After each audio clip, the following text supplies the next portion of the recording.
let's get started. I see a lot of people Très have bien, joined. nous allons commencer. Je vois que nous avons la plupart du groupe avec nous. Bonjour, bonsoir en fonction de là où vous êtes et merci pour votre présence ici aujourd'hui. C'est toujours un plaisir de voir un si grand nombre de personnes ici. Je m'appelle Maya Person. Je suis la conseillère senior pour la communication et la partage de connaissances chez Idéal. Bienvenue encore une fois à cet événement d'aboutissement de la série de séances de partage de connaissances sur la cohérence HTTP. Avant de commencer, on tient à vous signaler que cette séance va être enregistrée et que l'interprétation simultanée est disponible vers le français. Donc, s'il vous plaît, sélectionnez votre langue préférée. Vous pouvez faire cela en cliquant sur le bouton Interprétation en bas de votre écran, les icônes d'un petit globe en bas de votre écran. Et si vous cliquez sur cette icône, vous allez pouvoir choisir soit l'anglais, soit le français.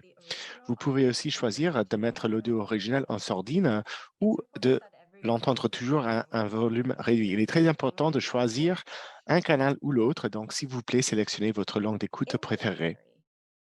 En janvier, nous avons publié les considérations programmatiques pour la cohérence humanitaire développement paix. Ensuite, Idéal a lancé la série de partage de connaissances en juin. Nous voulions réunir les professionnels pour des séances entre les pairs pour parler des pratiques actuelles et des facteurs d'influence pour la cohérence HTTP dans notre contexte. Depuis juin, 500 participants individuels ont assisté à notre série de 13 séances sur 4 domaines thématiques que vous pouvez voir sur cette image. Dans les 2 heures à venir, nous allons passer notre temps ainsi. Après que l'idéal plante le décor, nous allons entendre de la part du Bureau de l'assistance humanitaire de l'USAID et puis nous allons résumer les séances de partage de connaissances avec une discussion en panel avec quelques invités qui représentent chacun un domaine thématique. Nos invités vont tirer quelques leçons clés des séances et va aussi parler des thèmes transversaux à travers les 4 domaines thématiques. Notre objectif, c'est de vous donner un bon résumé des discussions et des thématiques principales pour qu'on soit préparé pour la deuxième partie de cette séance. Dans la deuxième moitié, nous allons nous tourner vers l'avenir de la cohérence HTTP. On va vous diviser en petits groupes, en salles parallèles, et vous allez réfléchir à ce que vous avez entendu des intervenants et vous allez penser à comment vous allez pouvoir appliquer ces leçons à votre travail à l'avenir. Notre objectif, c'est de cultiver, Sorry, pardon, losing script there. j'ai perdu ma place dans mon texte, mais notre objectif, c'est de cultiver le partage entre les pairs dans le cadre de ces petits groupes. Enfin, nous allons revenir ensemble pour une dernière séance plénière pendant laquelle nous allons partager ce dont nous avons parlé dans la salle parallèle et nous allons aussi parler de comment nous allons pouvoir aller de l'avant en tant que communauté pour donner plus de cohérence HTTP à nos programmes. Cela dit, je donne la parole à Suzanne Maury, Activity Director. Over to you, Susan. une directrice d'activité chez Idéal. À vous, Suzanne. Merci beaucoup, Maya, et bienvenue encore une fois à toutes et à tous. Pour ceux qui ne connaissent pas l'idéal ou qui viennent d'entendre parler de nous dans le cadre de cette série, j'aimerais présenter l'idéal. Nous sommes financés par le BHA, le Bureau pour l'assistance humanitaire, et nous accompagnons, nous soutenons l'objectif du gouvernement américain d'améliorer la sécurité alimentaire et nutritionnelle chez les foyers, les individuels, les communautés les plus vulnérables au monde. Nous essayons de combler les écarts de connaissances et d'apprentissage indiqués par la communauté et nous aidons à la conception et la mise en œuvre des activités de sécurité alimentaire d'urgence et pas d'urgence. Cette séance fait partie de notre travail de créer des opportunités pour les pratiquants de partager et d'apprendre des uns des autres des défis et des réussites autour de quelques questions pertinentes pour ceux qui travaillent dans le domaine de la sécurité alimentaire. Vous pouvez apprendre davantage sur comment nous soutenons le travail de la communauté des metteurs en œuvre de la sécurité alimentaire en vous rendant sur notre site Web et en vous inscrivant pour notre journal bimensuel, hebdomadaire. Pardon. Je suis ravi que Kevin Brown est avec nous aujourd'hui pour nous donner un court discours d'ouverture. Il a beaucoup d'expérience dans le domaine humanitaire et dans le domaine du développement. Récemment, il a été le chef de programme au Ghana et dans ce rôle, il était le chef de développement du projet et directeur en action du bureau pakistanais de l'USAID pour la gestion des programmes. Il a aussi travaillé comme directeur adjoint et puis directeur de l'USAID Analysis Office. en Cisjordanie et au Gaza. Il était aussi Senior USAID representative le représentant senior de l'USAID auprès du consulat général des États-Unis à Jérusalem. Et il a travaillé pendant 3 mandats consécutifs à la mission de l'USAID au Nigeria. Aujourd'hui, il est le directeur adjoint du bureau de la qualité programmatique et technique au sein du Bureau pour l'assistance humanitaire de l'USAID. Comme vous savez, l'USAID, c'est le coordinateur principal du gouvernement américain pour la réponse en cas d'urgence et travaille dans le suivi, la réponse des catastrophes naturelles au niveau mondial avant, pendant et après ces crises. Cela dit, Kevin, merci beaucoup d'être là. Vous avez la parole. Merci beaucoup pour cette présentation. J'apprécie beaucoup ce que vous venez de dire. Bonjour à toutes et à tous. Je suis ravi moi aussi de vous accueillir à cet événement et je suis aussi content de voir un si grand nombre de personnes avec nous. Comme Suzanne a déjà noté, j'ai travaillé avec le SAID depuis longtemps et toutes ces expériences m'ont donné l'opportunité de connaître l'importance de renforcer les liens entre nos activités de court terme pour répondre aux urgences et nos activités sur le long terme, plutôt dans le développement de la paix et du développement.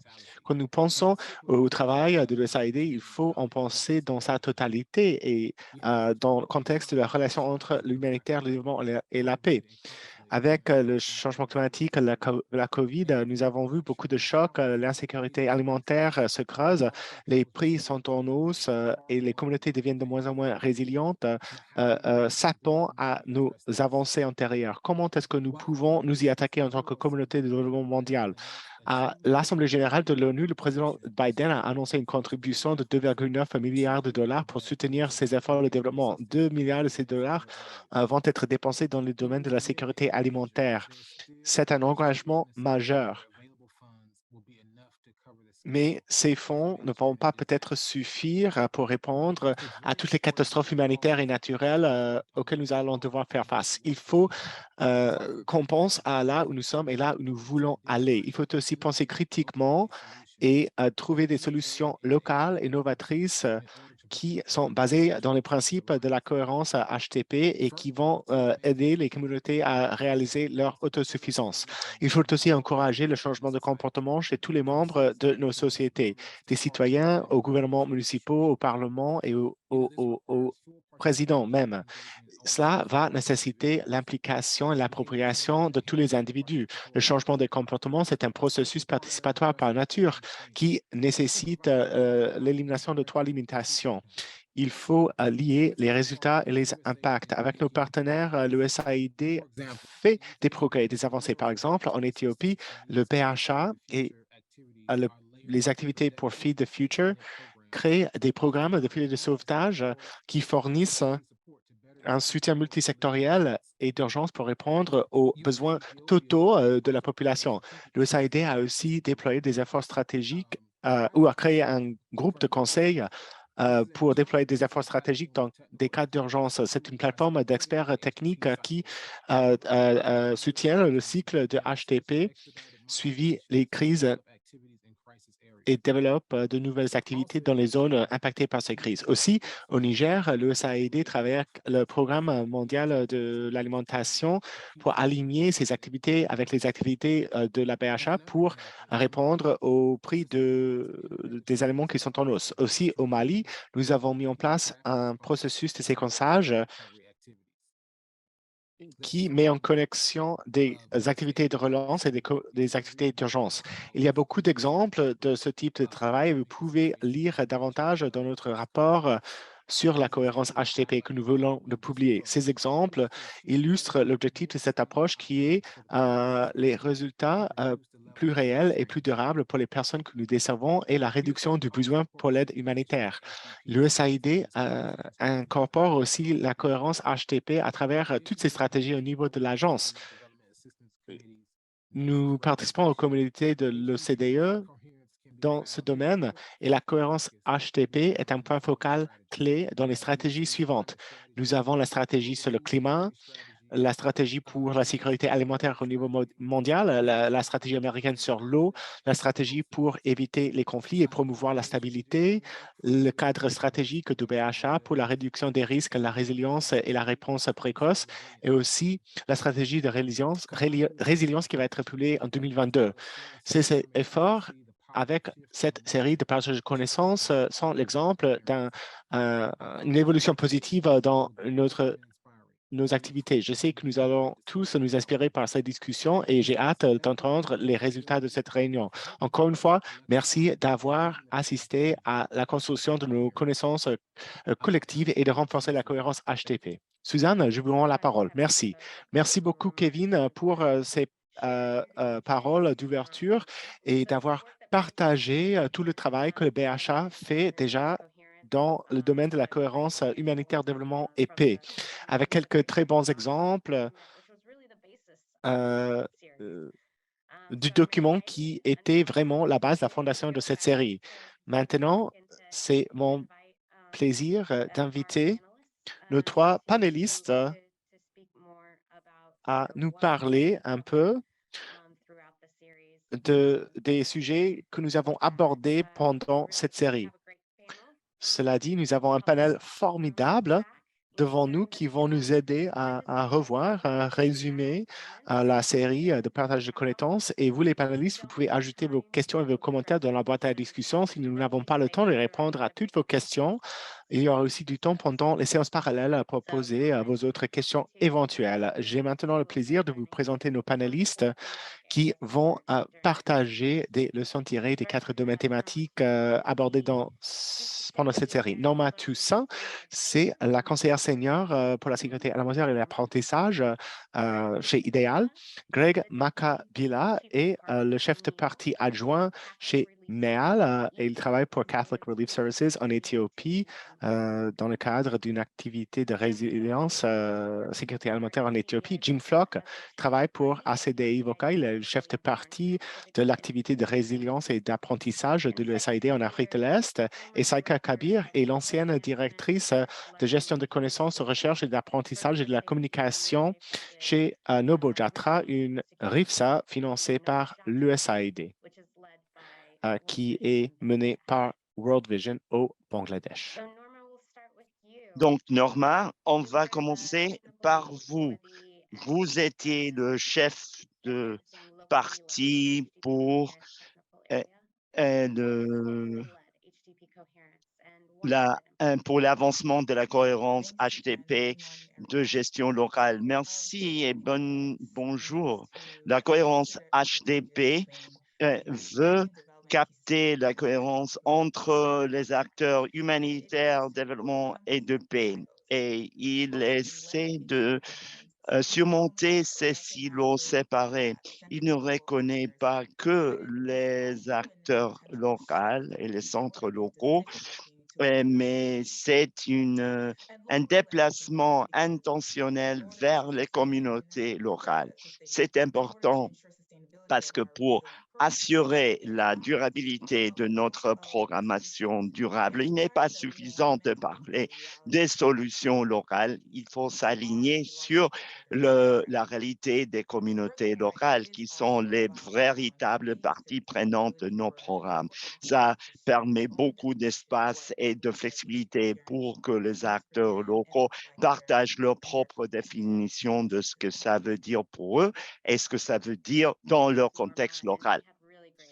Suzanne, merci Norma et on a de bons exemples à travers la série. Je suis sûr que vous allez en partager quelques-uns.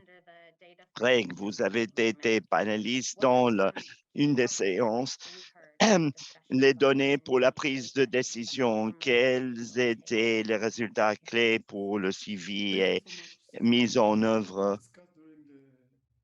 Merci. Une des choses importantes, c'est arriver à une compréhension commune des parties prenantes à travers les secteurs HDP.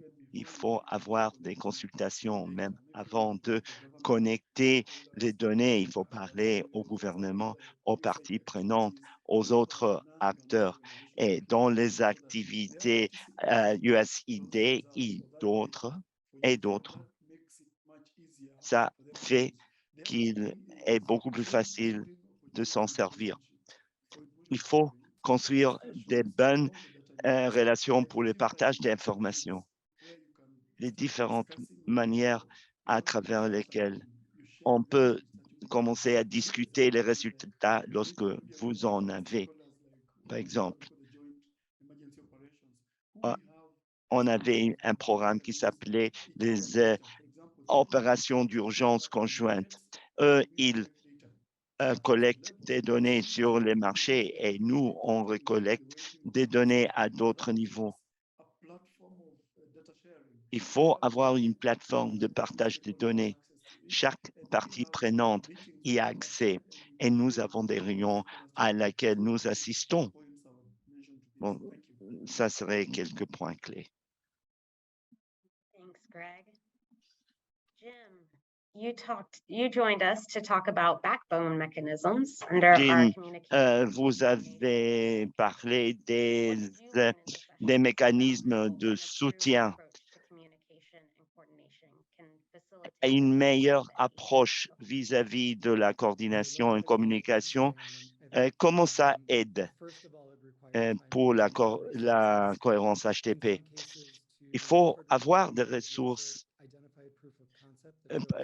Parfois, il faut identifier la preuve du concept pour travailler avec les mécanismes de soutien. Et c'est important si les autres partenaires n'ont pas des mandats contractuels qui s'appliquent à la cohérence HTTP. Dans la séance de coordination, on a vu qu'en Éthiopie, SAGE en Éthiopie est un groupe reconnu qui fréquemment rend des comptes au leadership de la mission sur les actions à suivre et à travers cette ligne directe de leadership, on peut condenser la prise de décision. Ils ont la possibilité d'analyser rapidement les événements, les données et les ressources qui se déplacent et pour s'assurer de bien aborder les crises qui se présentent. Par exemple, le travail sur le COVID-19. Un autre exemple, c'est la participation de la société civile et tirer profit des plateformes existantes. Il y a beaucoup d'informations locales. Donc, dès le début, on examine ce qui est disponible. On fait un exercice pour identifier le domaine où on peut trouver l'information dont on va avoir besoin et on cherche des efficacités à l'intérieur des opérations. En Éthiopie, USAID utilise des mécanismes pour influencer les clusters de sécurité alimentaire. Le partenariat de résilience en Somalie a une cartographie disponible de sources ouvertes en ce qui concerne l'admission de nouveaux partenaires. Ça donne des données en temps réel. Et juste deux autres points, les séances de gestion dans les pays qui parlaient de la communication à travers de différentes plateformes. On part du macro, mais il faut aussi ne pas négliger le micro.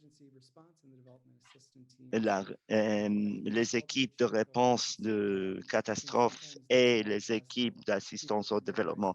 Parfois, les tâches les plus petites aident les gens à se familiariser et comprendre comment ils peuvent être inclus dans différents axes de l'assistance humanitaire pour créer les ponts entre le développement et les préoccupations d'assistance d'urgence. Et dernièrement, est planifié conjointement et la recherche d'un agenda commun, mais être flexible en ce qui concerne l'HDP, en ce qui concerne la construction des systèmes locaux, travailler avec les fonctionnaires gouvernementaux et les donateurs locaux au Kenya.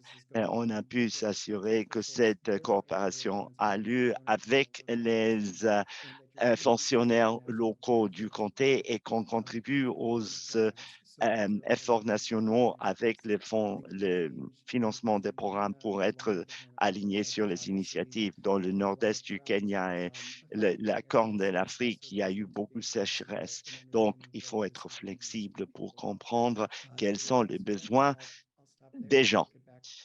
Je m'arrête là. Thanks, Suzanne. Jim. Merci, Jim. Merci. La coordination pour parler de l'intentionnalité et le besoin d'arriver à un agenda commun. Ce point s'est présenté à plusieurs reprises. La coordination en soi ne facilite pas la cohérence HDP. Les systèmes clusters sont là pour faciliter la coordination HDP, mais ils peuvent aussi créer des silos. Il ne s'agit pas que de la coordination, c'est tout ce qu'on investit dans les efforts vis-à-vis de ces coordinations. C'est que vous nous avez parlé au mois de août sur comment les programmes de développement peuvent préparer les chocs dans le séquentage, l'empilement et le développement de l'assistance, de la cohérence HTTP. Donc, de quelle manière ce qui a ressorti les autres panélistes, c'est la terre d'entente qu'on a et les points en commun à travers de différents contextes. Vraiment avoir une présence à long terme sur le terrain, ça a permis que les organisations appuient les approches sont axées sur les gens et développent la confiance de la communauté. Disposer de temps suffisant était critique et établir une base pour la coordination des activités, des coordinations HTP au niveau local. L'évaluation et le suivi étaient cruciales. Greg l'a déjà dit, toutes les activités à travers les séances ont signalé que leur présence sur le terrain leur a permis d'évaluer les effets d'une crise et de suivre les conditions au Bangladesh. Ils ont pu réaliser des évaluations rapides au Soudan du Sud. Ils ont pu développer des indicateurs personnalisés pour la flexibilité et l'adaptabilité. L'intégration était un autre point qui est ressorti au Soudan du Sud et Bangladesh. On intègre les activités de WASH et de genre. Several activities also noted the value of village savings and lending associations. Il y a aussi des activités sur l'épargne dans les villages. En ce qui concerne la coordination et la collaboration que vous avez signalé, qui a été évoqué par Jim, il y a eu plusieurs exemples de systèmes d'alerte précoce en partenariat avec le gouvernement et au Bangladesh. La RIFSA était conçue pour profiter des systèmes déjà existants du gouvernement. Par exemple, l'assainissement et hydrique pour satisfaire les besoins de la protection de l'enfance. La partie de la flexibilité était aussi critique parce que c'est une condition préalable pour le séquençage, empilage et intégration efficace pour modifier les crises ou avoir un financement de contingence. On ne peut pas s'adapter aux chocs et aux risques sur ce qui fonctionne et sur ce qui ne fonctionne pas sans un financement flexible. C'était un autre domaine clé. Je reviens vers vous. Merci, Saïka. Tant de choses qui touche les différents domaines thématiques. Une des choses intéressantes de la série, c'était même si on n'a pas pu participer à un domaine thématique spécifique, on a parlé de la gestion locale plus tard, le séquençage, l'empilage et l'intégration a fait partie de la dernière partie du calendrier, mais ça a surgi pendant les premières séances. Donc, il y a eu vraiment du travail intéressant à travers toutes les séances. Je voudrais aborder la question maintenant des défis. Quels sont quelques défis vis-à-vis de la cohérence HDP? Vous en avez évoqué quelques-uns. Quels ont été les défis évoqués dans les séances, mais est-ce que vous avez des exemples spécifiques des partenaires qui ont surmonté de tels défis? Merci, Suzanne. Un des plus grands défis en Éthiopie, c'est ces questions du contexte changeant. Pour la première fois depuis des années, les premiers pionniers, toutes les suppositions, le COVID,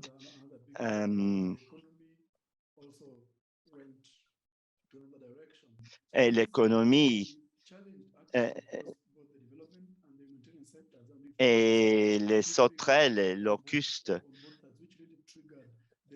ont déclenché les besoins pour que les gens commencent à travailler ensemble.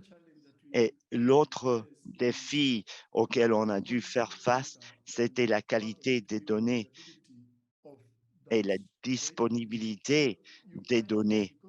On trouve qu'à cause de ces défis qu'on a éprouvés, l'insécurité, le COVID-19, le recueil de données était difficile.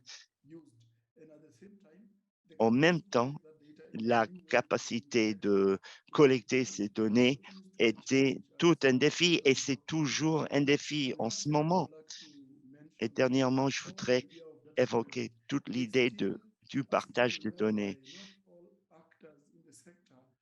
Tous les acteurs du secteur ne sont pas disponibles et à même de partager les données d'une manière opportune. Donc, dans quelques contextes, résoudre avec ces défis du partage de données, il y a des rassembleurs qui réunissent les différentes parties prenantes pour essayer de partager les données. Et dans le contexte de changer le contexte opérationnel, on a vu beaucoup de adaptations pour être disponible sur le terrain et pour capter les données. Merci. Lorsque le contexte change. Merci. Merci Greg, merci de nous avoir parlé de ce défi du contexte. C'est pour ça que nous parlons de la cohérence à HTP. Voilà, c'est la raison pour laquelle ce sujet est si important. Et nous ne vivons pas dans un contexte de développement statique, dans un contexte humanitaire statique. Les choses évoluent constamment et il faut qu'on soit préparé pour des chocs, que ce soit au niveau de nos programmes de sécurité alimentaire sur le long terme ou sur nos programmes de court terme humanitaires ou dans nos réponses en cas de crise. Tous ces contextes peuvent changer, peuvent évoluer à n'importe quel moment et il faut se préparer. C'est un des objectifs clés de la cohérence HTP. Et je pense que les recommandations de partage de données que nous avons entendues pendant cette séance, le fait que les équipes humanitaires doivent fournir ces informations aux équipes de résilience pour que ces équipes puissent utiliser ces données et de ne pas garder sa focalisation sur chaque projet. Donc, Jim, quels sont quelques défis dans le domaine de la communication et la coordination dont nous avons entendu parler dans le cadre de ces séances? Une des thématiques partagées, c'est le suivi et l'évaluation pour les apprentissages, qui renforce aussi les systèmes et les acteurs locaux.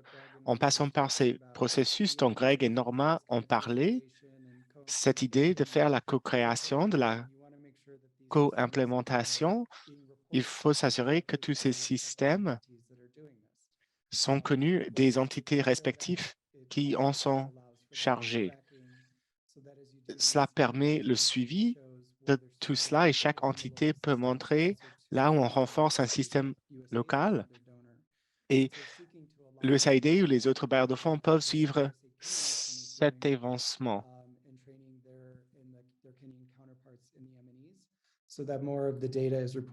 Et nous voulons signaler toutes ces données à travers les systèmes de suivi et d'évaluation, mais les partenaires peuvent aussi soumettre ces données dans le cadre des plans de suivi de performance.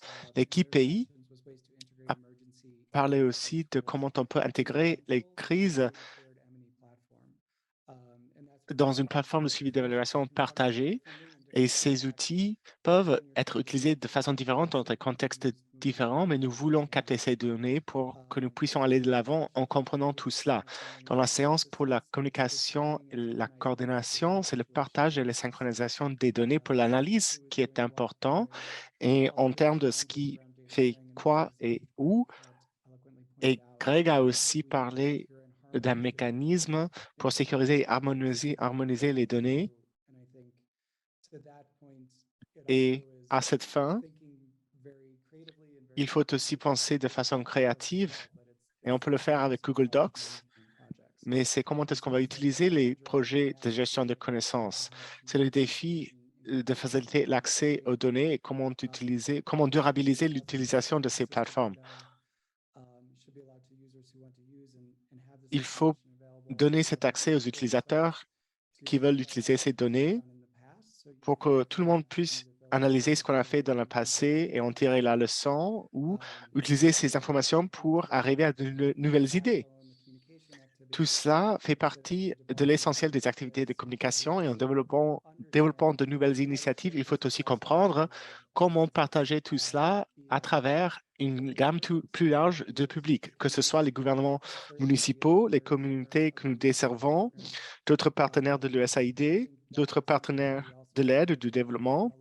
Et c'est quelque chose que nous avons noté. On peut aussi penser aux radios locales, aux médias locaux, Facebook, WhatsApp et d'autres canaux de communication et comment les messages qu'on fait passer, comment on va partager le même message avec les bailleurs de fonds, avec les pays, avec les acteurs régionaux, avec le secteur privé, avec les communautés en général. Et là aussi, il faut toujours continuer à penser à cela pour mieux servir la communauté. Il va toujours y avoir des intérêts qui se rivalisent. Mais c'est à nous d'intégrer les personnes qui devraient être là dans nos activités. Parfois, c'est une question opérationnelle. Si on travaille plutôt avec le gouvernement, c'est une question des directives, de l'hiérarchie. Parfois, des programmes aussi peuvent participer à tout cela. Donc, on peut fournir ces opportunités dans nos structures centrales.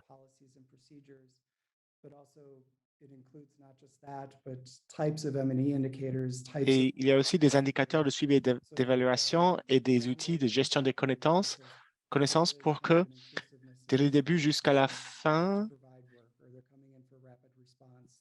si on vient pour une réponse rapide ou un travail sur le long terme, ces informations sont disponibles. En RDC, nous avons parlé de comment on peut utiliser WhatsApp.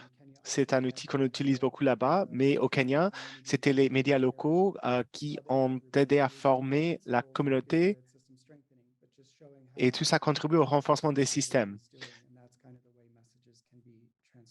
Et voilà, les messages peuvent être transférés.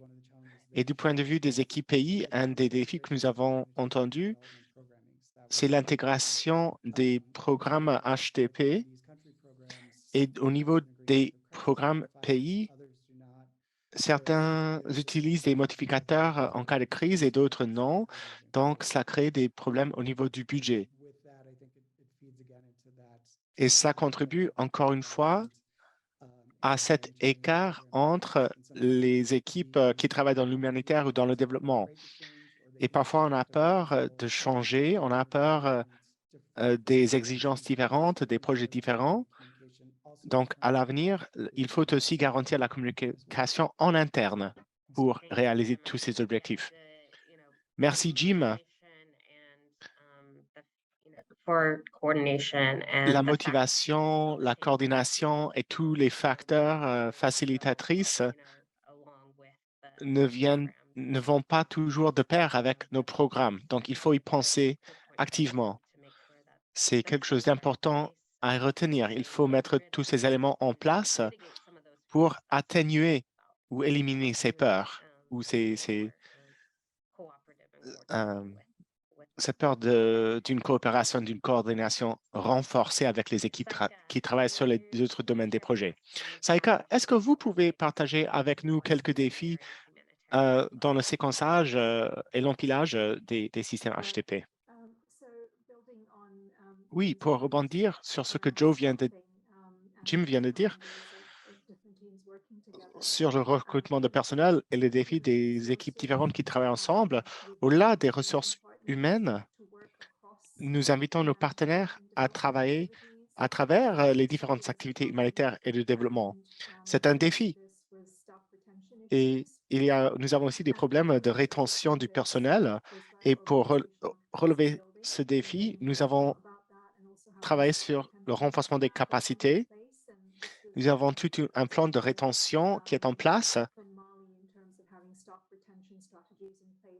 Et il est très important d'avoir une telle stratégie de rétention du personnel pour retenir les personnes qualifiées. J'aimerais aussi ajouter qu'un autre défi, c'était quand on travaille avec les bailleurs de fonds différents, avec les styles de travail différents, avec les exigences différentes au niveau du rapportage. Cela peut créer des défis, bien sûr. Mercy Corps avait un très bon exemple des équipes de lancement des activités qui avaient beaucoup d'expérience à gérer ce nexus de bailleurs de fonds différents. Un autre exemple d'un défi, c'est cette idée qu'un grand nombre d'interventions peut être trop pour les participants, pour les communautés. Nous avons noté dans une séance que les communautés ne sont pas souvent conscientes des différentes activités mises en œuvre par les partenaires de mise en œuvre différents. Et il y a deux stratégies d'atténuation.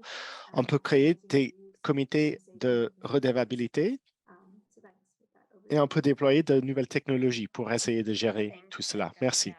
Merci beaucoup, Saïka.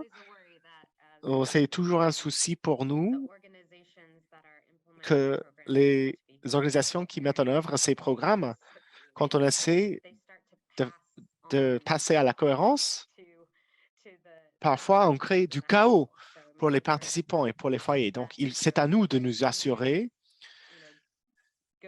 que la cohérence, que même au niveau des activités, il y a de la cohérence.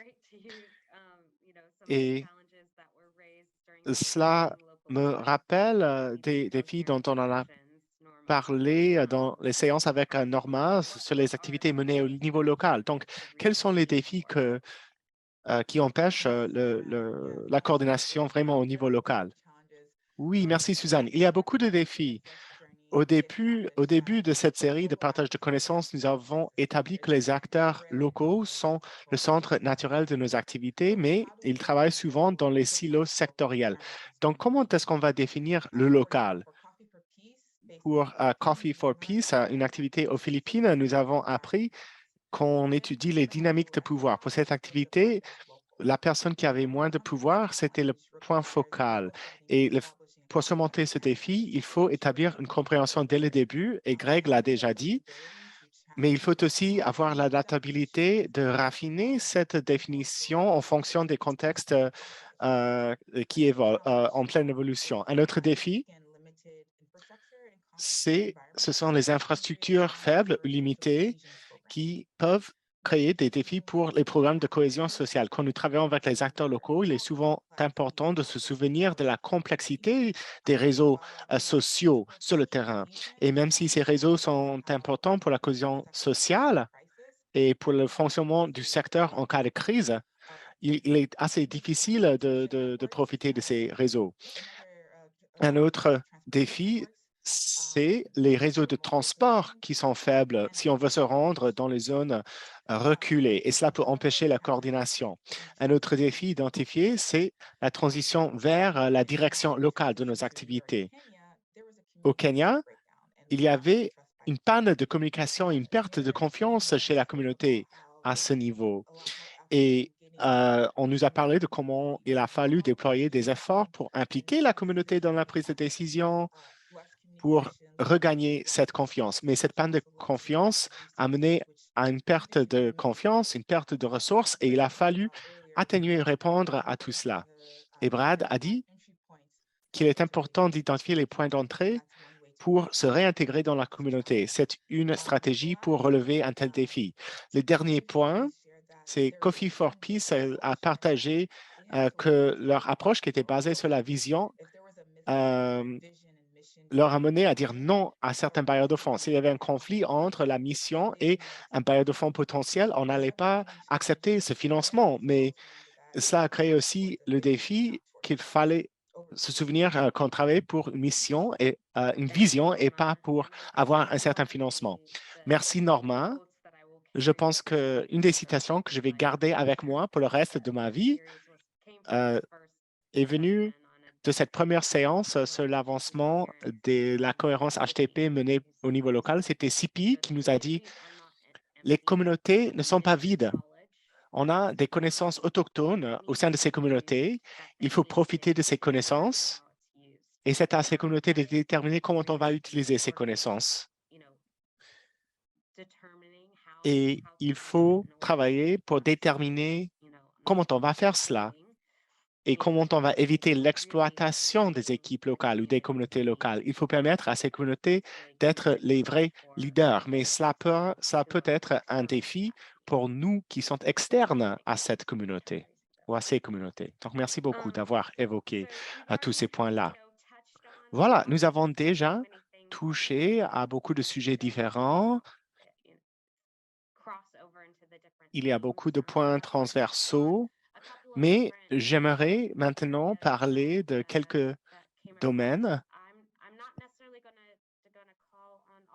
qui sont pour moi transversaux. Ben, je ne vais pas vous appeler un par un. Je vous invite à allumer le micro pour montrer votre accord ou pour ajouter vos commentaires, vous les panélistes. Euh, surtout s'il y a un lien avec la séance particulière à laquelle vous avez participé, mais je veux continuer sur cette thématique de l'engagement communautaire et son importance à tous les niveaux pour nous assurer que nous nous sommes bien engagés avec les communautés.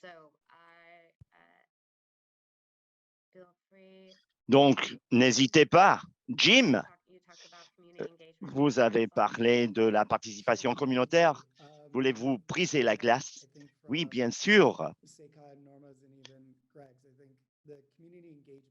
Je pense que la communication communautaire à travers le mécanisme de soutien des coordinations, c'est un peu la gestion de connaissances et aussi savoir comment condenser ces connaissances internes. Ce n'est pas toujours les gouvernements locaux, comment se servir des médias locaux pour pouvoir communiquer dans les langues autochtones et comment capter capter ces données locales pour continuer à construire sur ce qui fonctionne et capter la voix de la communauté pour savoir davantage ce dont ils ont plus envie parce qu'on n'est pas là tous les jours. Et en ce qui concerne la participation communautaire, ça a trait à une quantité dispersée de produits KAN pour euh, euh, tout ce qui est bon, tout ce qui est mauvais, tout ce qu'on ne connaît pas doit être disponible à tous qui veulent soutenir ces situations qui ont besoin d'une assistance humanitaire.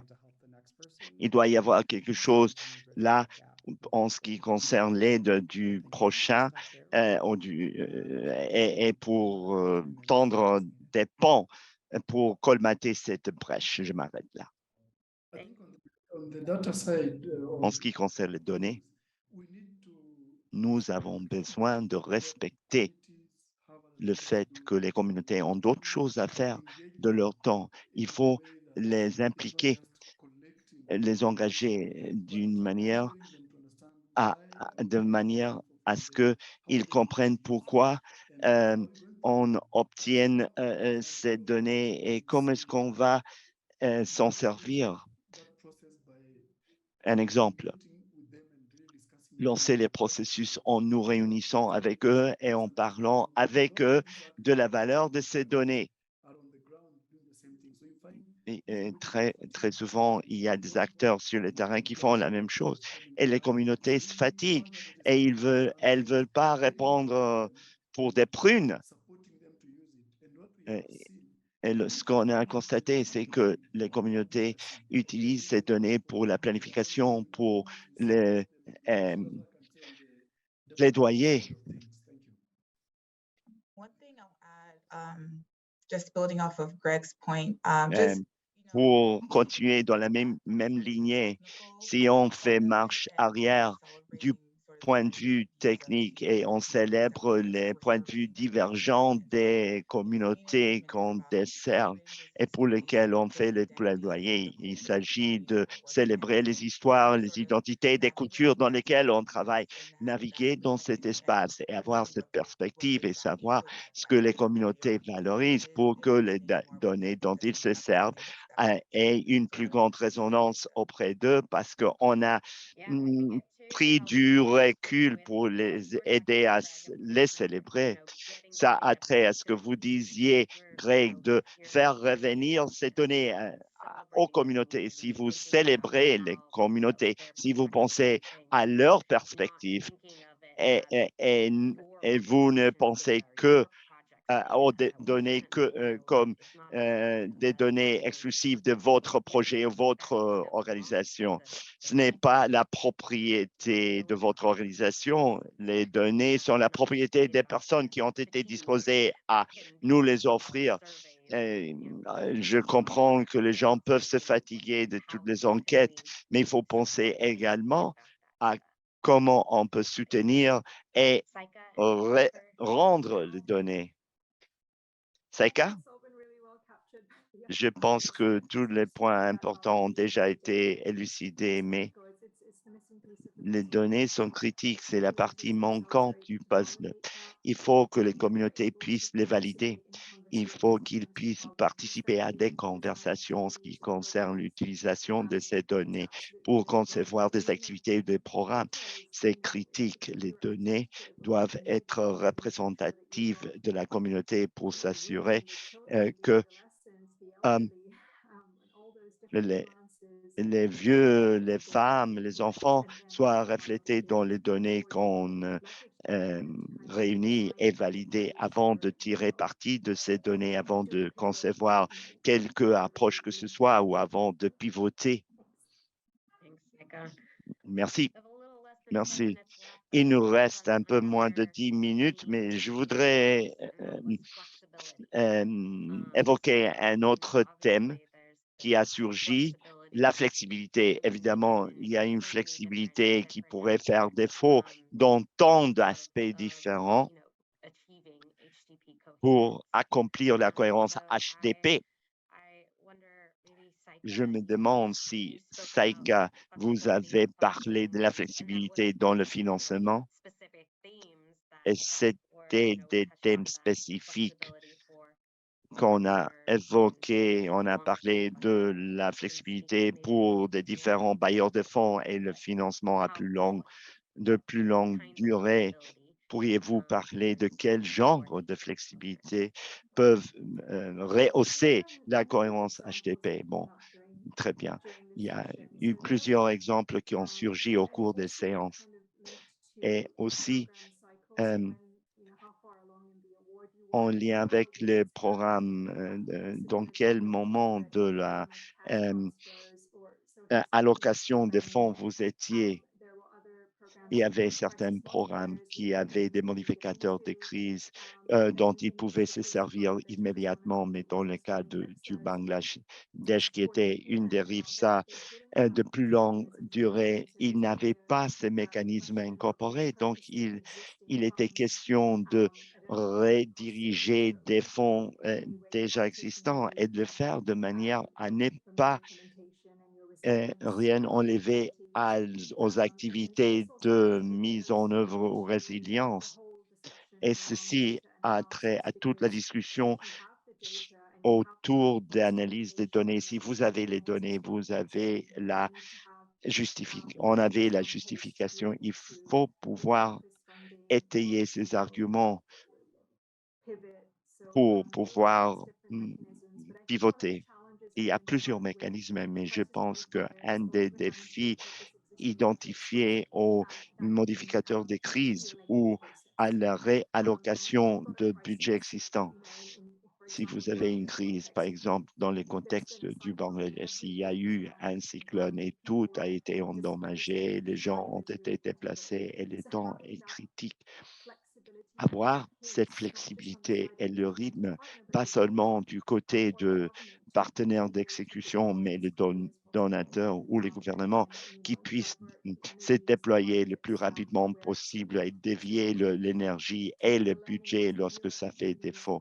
Donc, l'apprentissage était que les nouvelles activités du BHA ont ces flexibilités incorporées, mais comment pouvons-nous être plus réactifs au contexte dans lequel on travaille? Merci, Saïka. Je pense que la flexibilité formalisée, informelle, les modificateurs de crise, les mécanismes de réponse rapide qui sont incorporés à vos accords, nous avons une flexibilité formalisée là, mais la flexibilité informelle de déclencher ces modificateurs, d'avoir ces flexibilités à l'intérieur de vos communications avec les bailleurs de fonds pour pouvoir réaliser ces changements de cap rapidement. Quelle est l'utilité de cette flexibilité formelle sans être informelle? Qui d'autre voudrait aborder la question de la flexibilité?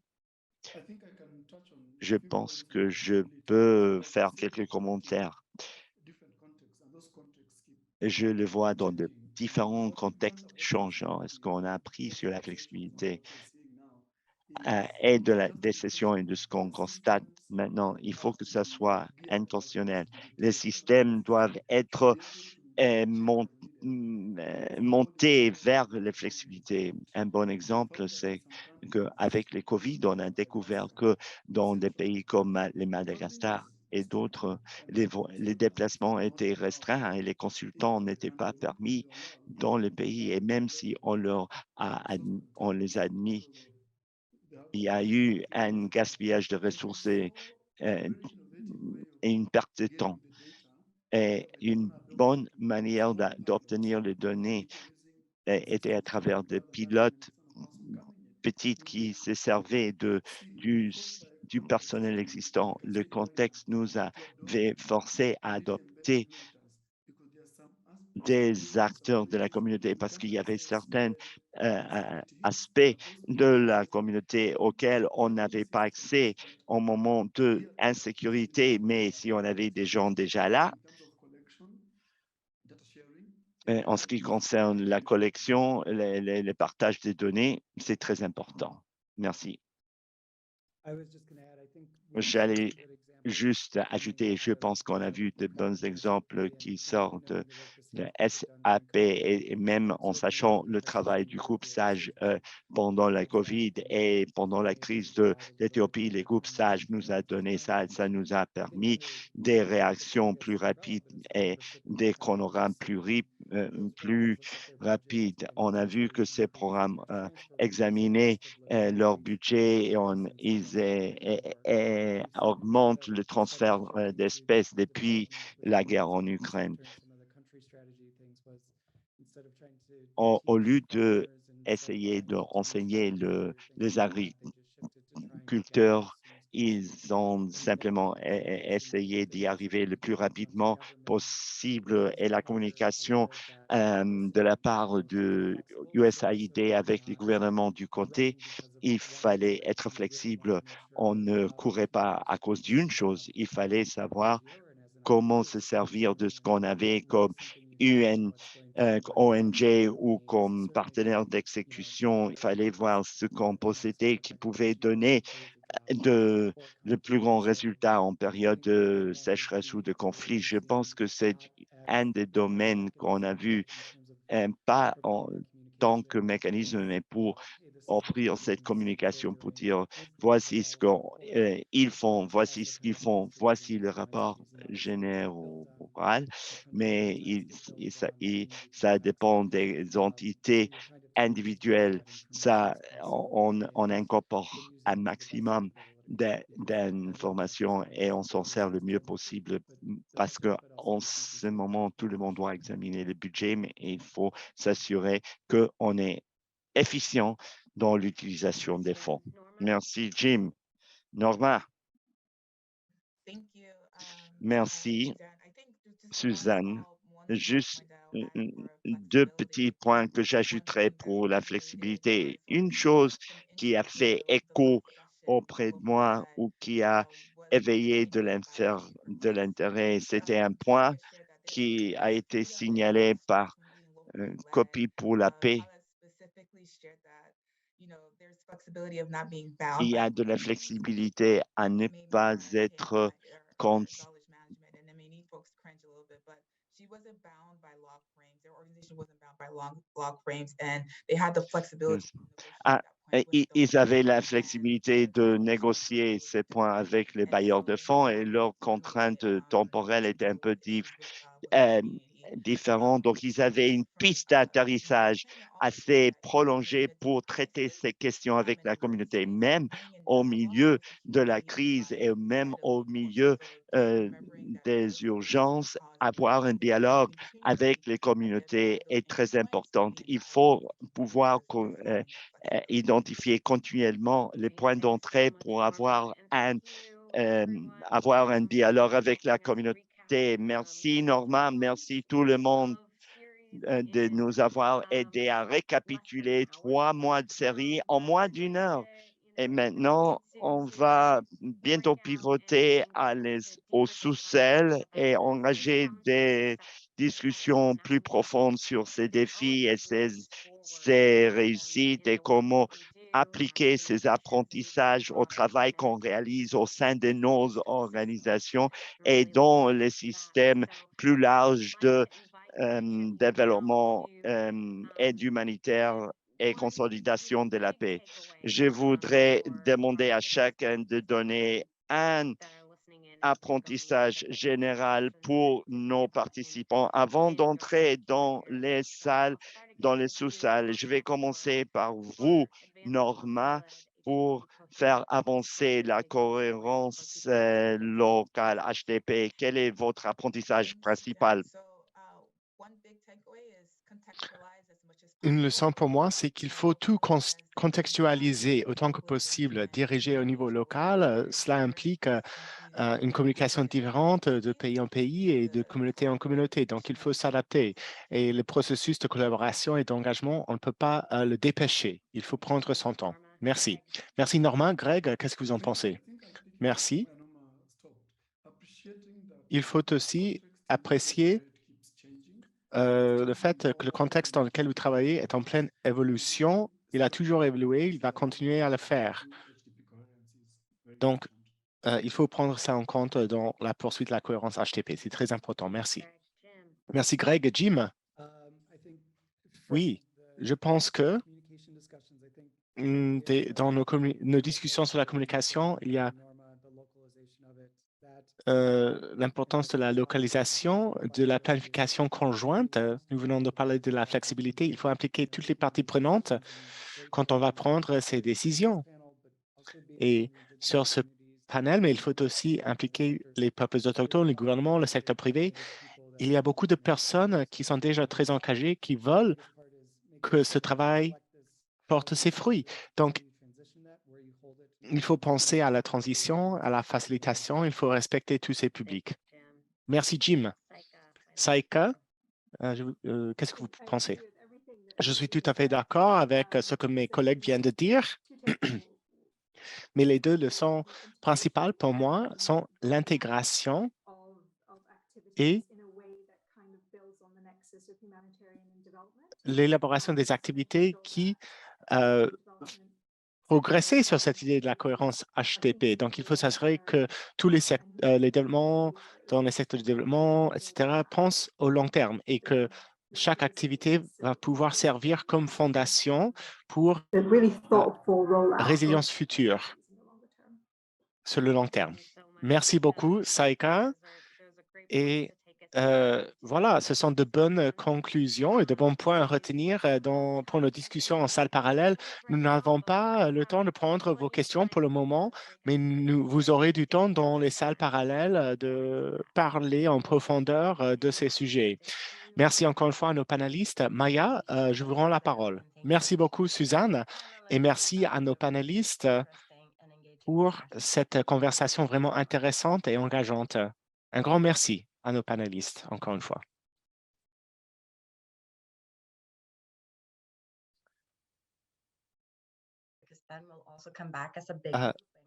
Après les salles parallèles, nous allons revenir ensemble en séance plénière pour parler de l'avenir. Donc, j'espère que tout le monde va rester avec nous pour les 30 minutes à venir pour nos discussions en salle parallèle, en petits groupes.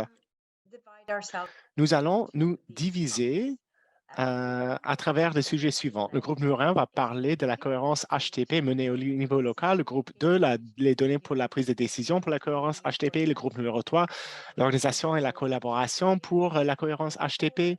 Groupe 4, le séquençage, l'empilage et l'intégration pour l'assistance HTTP. Et le groupe 5 aussi va être sur la même thématique. On vous a déjà divisé dans ces groupes parce que la plupart d'entre vous ont choisi votre groupe quand vous vous êtes enregistré. Donc, on va vous envoyer directement dans la salle parallèle. Une fois que vous êtes là, vous allez avoir un facilitateur et quelqu'un pour prendre des notes.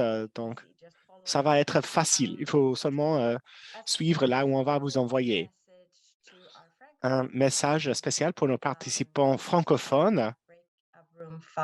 C'est la salle numéro 5 où on va avoir la facilitation bilingue. L'interprétation ne va pas être disponible, mais nous allons utiliser un document partagé qui a la traduction en français aux côtés de l'anglais. Je tiens aussi à noter que quelques personnes n'ont pas encore été affectés à une salle parallèle et si vous vous rendez compte que vous êtes laissé dans la salle principale, vous pouvez cliquer sur l'icône marquée Breakout Room, salle parallèle, et vous pouvez donc choisir le groupe de votre préférence. Et si vous avez des problèmes, ma collègue Suzanne Bourakas va rester ici dans la salle principale, elle va pouvoir vous aider à vous rendre dans la salle où vous voulez aller. Donc voilà, on va se retrouver ici dans 30 minutes ou un peu moins parce que nous sommes un peu en retard, mais voilà.